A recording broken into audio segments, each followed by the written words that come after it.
Good morning, students. How are you doing all? I hope you all are doing good. So today we are going to continue the chapter number 9 and we are going to study about the life cycle of some egg-laying animals. So when we talk about life cycle, first start with the hen. So a mother hen lays eggs in her nest and sits on them to keep them warm.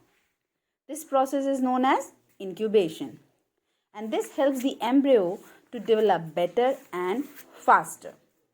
Once the embryo within the egg has developed into a chick, the chick breaks the shell to come out, and this is called hatching.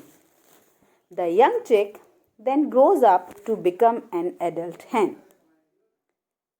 And this is the life cycle of a hen. And as we all know that hen is an oviparous animal because it lay eggs. Let us talk about frog. A frog lays eggs in water in large clusters called spawns. A tadpole hatches out of the egg, which looks very different from the adult frog. As you can see in the picture, it is looking like a fish. It undergoes several changes through a process known as metamorphosis before it becomes an adult. So, a tadpole has got a tail which gets removed and it do not have legs which develops as it's become an adult frog. So, a complete change from a young form to an adult form is called metamorphosis.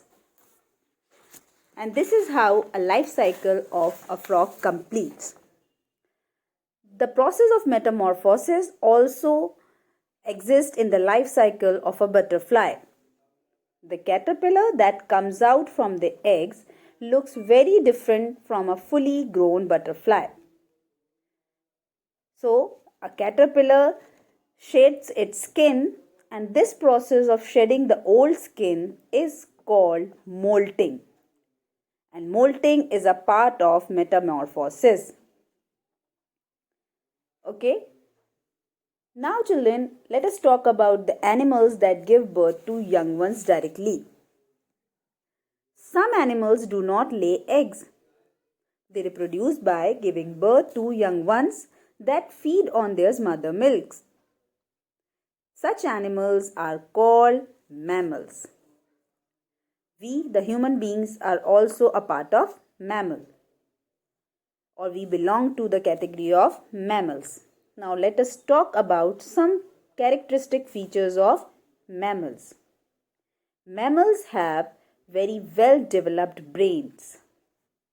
Most mammals have hair on their body. If you have seen the animals like human beings, dog, cat, lion, elephant, deer, cow, buffalo, hippopotamus, zebra, giraffe, monkey and rabbit.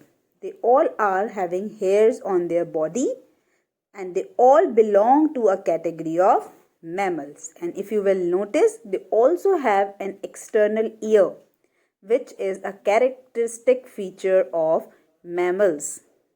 So what are mammals? Mammals are the animals that give birth to babies directly. They feed their babies milk.